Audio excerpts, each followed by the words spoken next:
Thank you very much. We have Jonas Gahr Støre here, who is as you know, the Prime Minister of Norway. He's a great gentleman, highly respected, beloved in his country. And we've had talks on the war with Ukraine and Russia and trade. We're doing very well, I think, on both.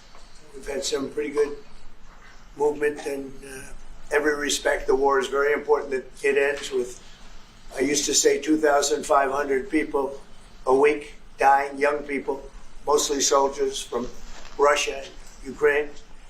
And we want to end that war. We want to end it quickly. And I think we've made a lot of progress. And we'll see what happens. This next few days is going to be very important. Meetings are taking place right now. Additionally, we talked about trade, and we get along very well on trade. We'll do something, but I think the Prime Minister knows that over the years, the United States has been very good to a lot of people, and it's time for us to benefit also. So we're going to have a good relationship on trade, and we discussed other things also. But Mr. Prime Minister, it's an honor to have you with us. Thank you very much. Well, thank you, Mr. President. This year is 200 years since the first immigration from Norway to the US. We come here early in your term, appreciate that you take time. We have highlighted that very close cooperation. We are allies. We look after security in the north, in the Arctic, a lot of confidence between our services. We have discussed in detail the war in Ukraine. I have saluted the President for his initiative to make progress towards something that can be a ceasefire and an end to this terrible conflict. It is a complex picture, but it needs political will and push, and we have exchanged ideas on that. And then I think the President and his team have been open to hear our perspectives. And on trade, we have also emphasized that we can benefit, both of us, by trading. We can be complementary, and we can find good solutions. But first of all, I appreciate, Mr. President, the spirit and the tone of this conversation, which has been confirmation of a very strong partnership. Thank you very much. Appreciate it. Any questions? Yes. Mr. President, have you spoken about the tariff that you want to impose on Norway? Is there a chance that you lower? We spoke about trade, and we understand each other very well. I think we'll have no problem. You think that you will get an agreement? I think we'll have no problem whatsoever with Norway. Mr. President, discuss a possible visit to Norway? Did you discuss a possible visit for President Trump to We Norway? didn't, but I love it. I mean, I've been there, and it is a beautiful place. They have. But I told the President that, he is receiving us early in the term. He's welcome to visit Norway. We would like to have him, and it will be another way of emphasizing this strong friendship. Mr. President, Norway has been a staunch supporter of Ukraine since the Russian invasion in 2022. Has something been discussed here today that may have altered your views on things? No, we want to, very simply, I have no allegiance to anybody. I have allegiance to saving lives, and I want to save a lot of lives. A lot of young people, mostly young people. It's the war. It's the soldiers. And if we can do that, also, as you know, I got started because the money that's been spent on this war is insane. It should have never happened. And it would have never happened if I were president. But Biden spent $350 billion on this, and it's a shame. And that's what got me involved. And then I looked at, and I see the results. It's horrible. It's a killing field. 5,000 soldiers a week on average.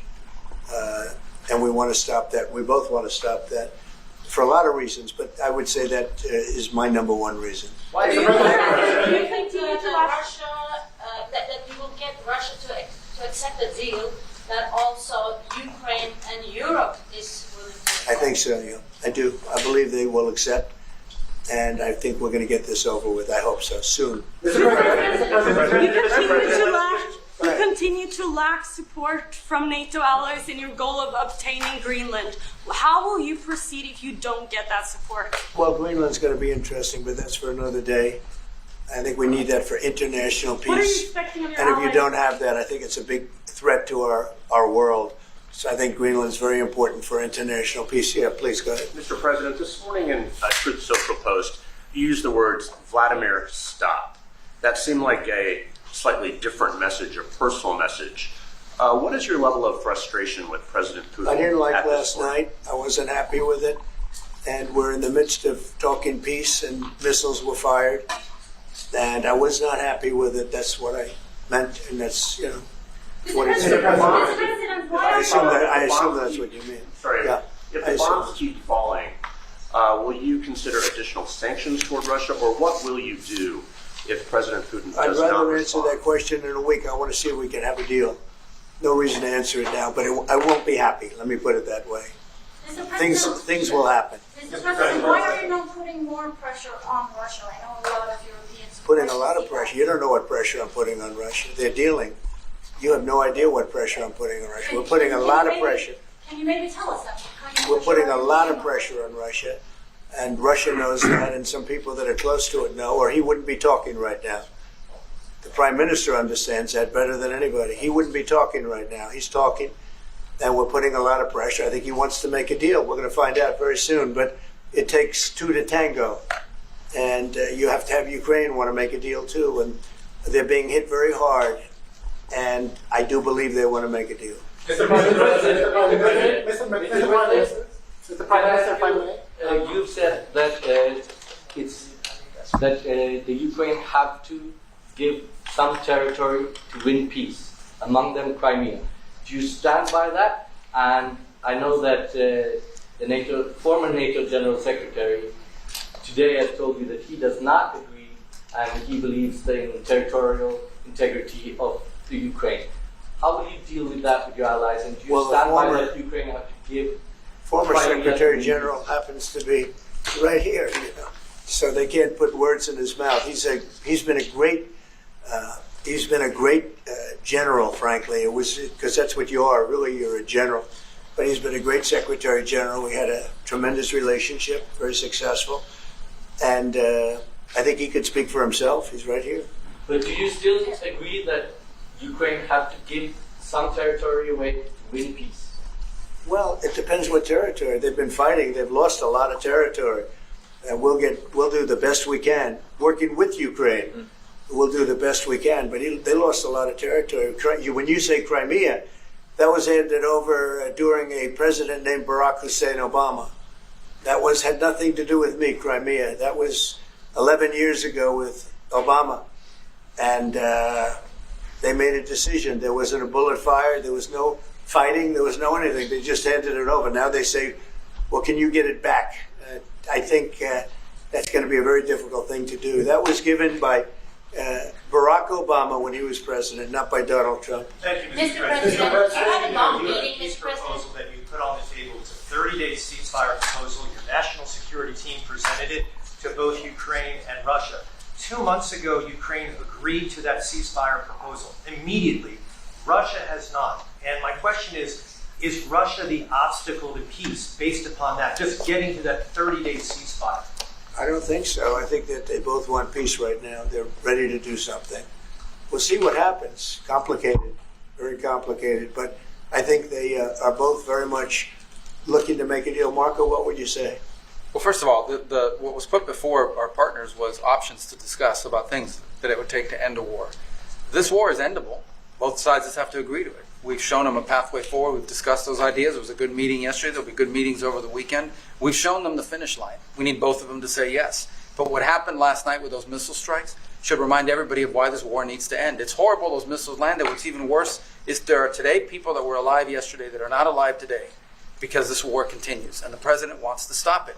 And everyone should be thanking the president for being a peacemaker and trying to save lives. That's what we're trying to do here. It's not our war. We didn't start it, as you know. But we're trying to end the dying. We're trying to end the destruction. And we've shown the path forward. We can see the finish line, but both of them have to get there. We're going to do everything we can to help them get there, but they have to ultimately say yes. And we are using a lot of pressure on both. You know, if you think we're just in there because we're nice people, and we are nice people, but we're using a lot of pressure on both. What concessions, Mr. President, and to your national security team, what concessions has Russia offered offered up thus far to get to the point where you're closer to peace? Stopping the war, stopping taking the whole country. Pretty big concession. Mr. President, If you are going to take down the tariffs, what do you want Norway to buy more of from the US? To buy more? Well, you don't need snow. You don't need skis. You don't need ski champions either, right? You have a lot of them. We just want to keep the relationship the way it is. We've had a great relationship. I think now maybe closer than ever, but we've had a great relationship with Norway. I think just keep it the way it is, kid. You can't do better. Really? Not even by, say, a fight? Well, if they want to give us some additional concessions, that's okay. You can't do much better. Yes, Mr. yes. President, you had a long meeting with Norway today. You said that Norway is doing a lot of things right, but on the Ukraine, if I can ask both you and the Prime Minister, did you find common ground today on Ukraine and the peace plan? Totally. It's totally common ground. The Prime Minister can speak about it, but I can just say he wants to see people stop dying more than anything else, and he'd like to see it end. He's going to help us end it. Can I say that to move towards an end of this war, U.S. engagement is critical, and President Trump made that possible. That is clear, that is obvious, it's really happening.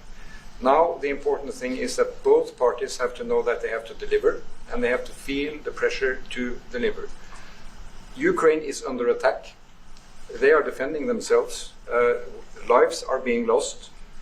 And we believe very firmly that there needs to be a ceasefire, the initiative taken by the US some time ago. It needs to be respected. And then to move on to something which both parties can own. That is the complicated part in such a dramatic war. And here I believe Europeans and Americans working together, as we do much closer now. And I salute the team of President Trump of being open in that process. We had a good discussion on this today. And then we have to move on, and we cannot lose time because this is too much drama happening. One thing is people losing their lives, but it is a bad thing for Europe, and it's a bad thing for the world to having such a broad conflict going on. It can have ramifications far beyond Ukraine. Mr. President, follow-up question on China. Mr. President, if I forgot my question. I wanted to ask about. Sorry, that happens. It happens sometimes. Yeah. No, Mr. President, I wanted to ask about the. Zelensky has said that he wants more Patriot missiles. So far, there has been no response from the United States. If the United States decides to pull out of negotiating for peace, trying to broker peace, does that also mean a no on Patriot missiles, a no on sharing intelligence with Ukraine? Let's see what happens. I think we're going to make a deal. And if we make a deal, that'll be wonderful. We won't have to worry about your question.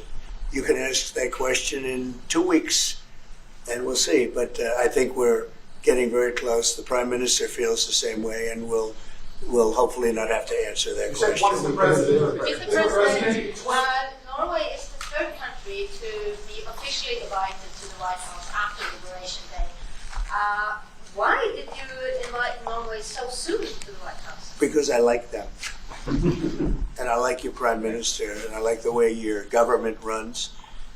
And I respect the King. He's highly respected in Norway. It's a great thing, not an easy thing to do. He's done a great job. Yeah. Would you like an invitation to visit the King? Absolutely. You get me that invitation. I just told the President he's welcome to visit. President Trump, first point form. Yeah, please. You said before that you like the Norwegian Petroleum Fund, and I'm wondering if that has been up for discussion today, the way that the infrastructure are running and whether. Well, this fund was created in the late 1990s to save for future generations the income from our oil and gas. Norwegians should continue to work as hard, dedicated, innovate and move forward, despite having these incomes, which we happen to be in the period of our history where we can harvest, and we have transferred that into investments, half of them, by the way, here in the United States. Mm-hmm. So I think this is a model which we have been able to explore. If we can share experiences, and we do with our colleagues in the US, You never copy this one-to-one, but there can be techniques and way of working that we have used in organizing our fund.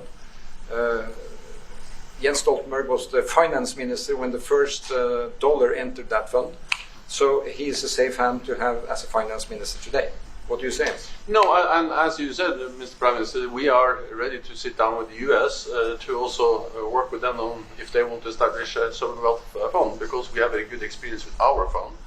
And I think that one example of how we work together with the United States is that half the fund, close to $1 trillion US, are invested in the United States, mainly in equity, but also some in fixed income, including government bonds. So this is an expression of trust in the United States, expressed by the strong investment of the sovereign wealth fund.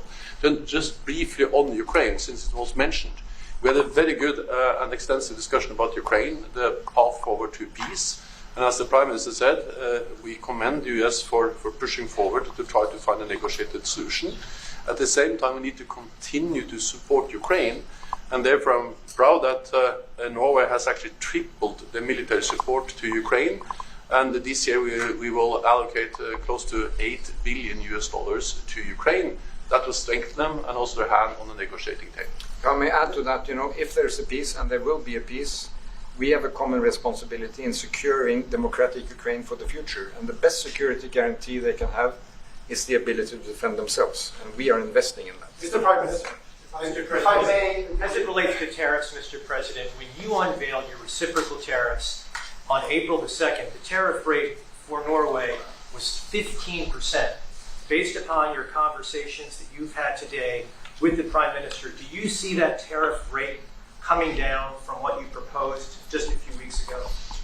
Well, they have a great fund of $2 trillion. It's a big fund. And they don't have any debt. So I think they'd probably be willing to pay us more than that, I hope.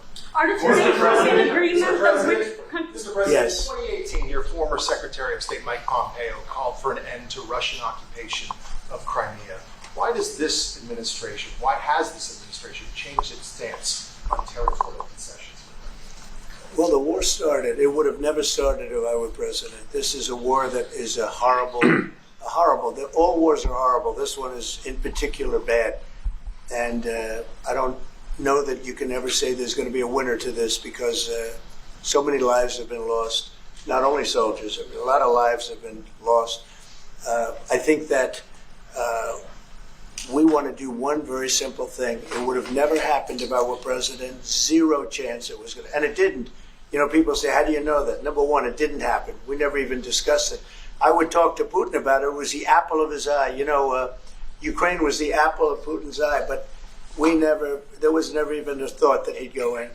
And I think he understood that I would not be happy if he did. And it was only when I got out, and when you mention what happened to Ukraine years ago under President Obama and a vice president that was also president later, unfortunately for this country, what happened is large chunks of land were given up, and it was called Crimea, and that was a big thing. That was a big moment.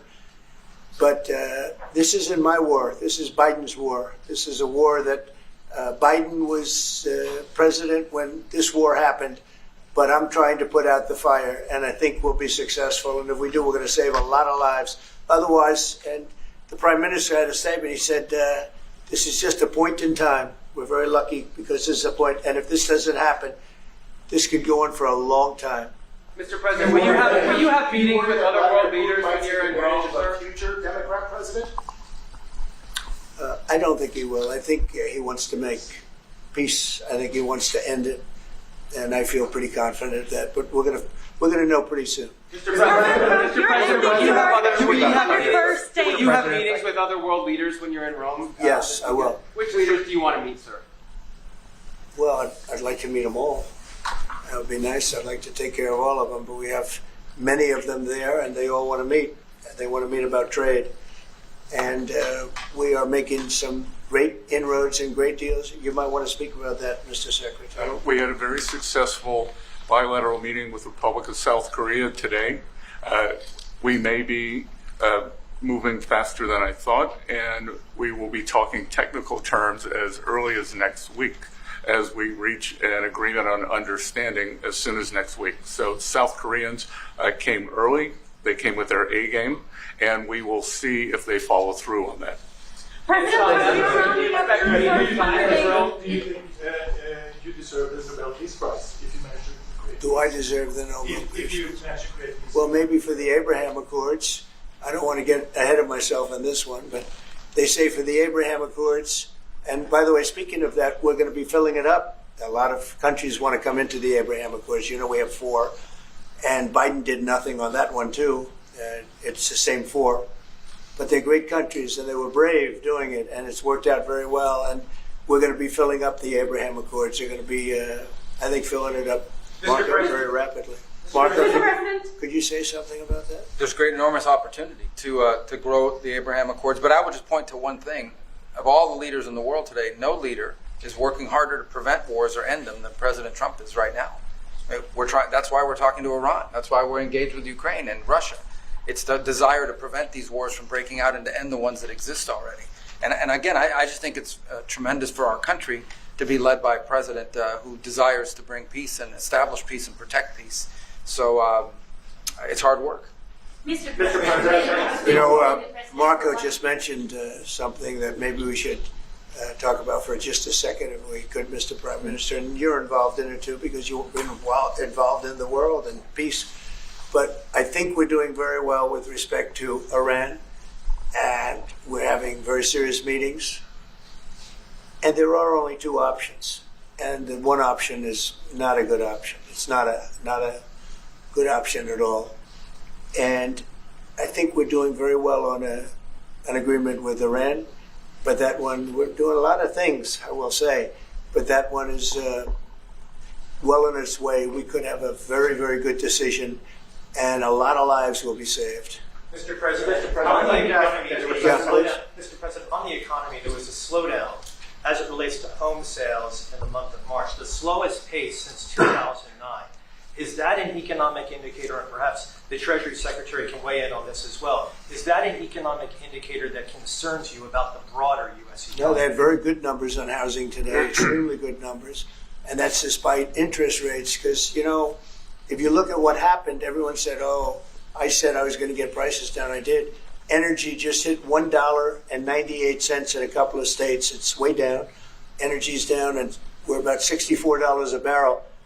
When I came in, and we were looking at $89, $90, $95. And by the way, that helps us solve the war too. Having those energy prices is a big incentive for Russia to also agree with solving the war problem. Groceries are down.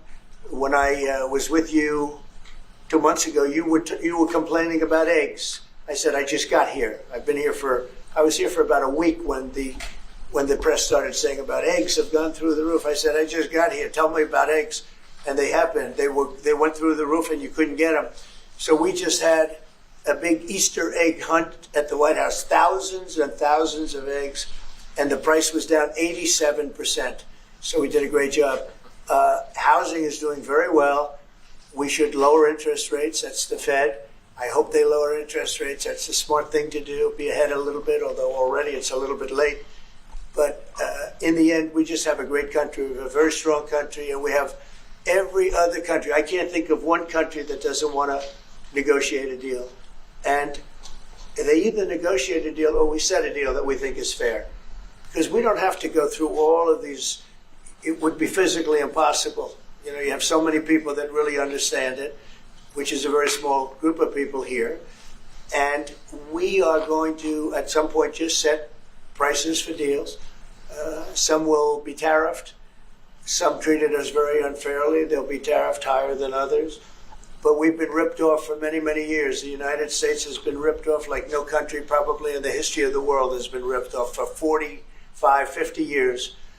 And countries have gotten rich by doing that with the United States. We've taken care of their militaries, and military is another subject we talk about. We're not going to make that subject to any of the deals, but you know the same countries that I do where we virtually take care of their military and then don't get treated fairly on trade. So The people, and I don't blame those countries, I blame the people that sat at that beautiful desk right behind you, because those people didn't do the job for this country.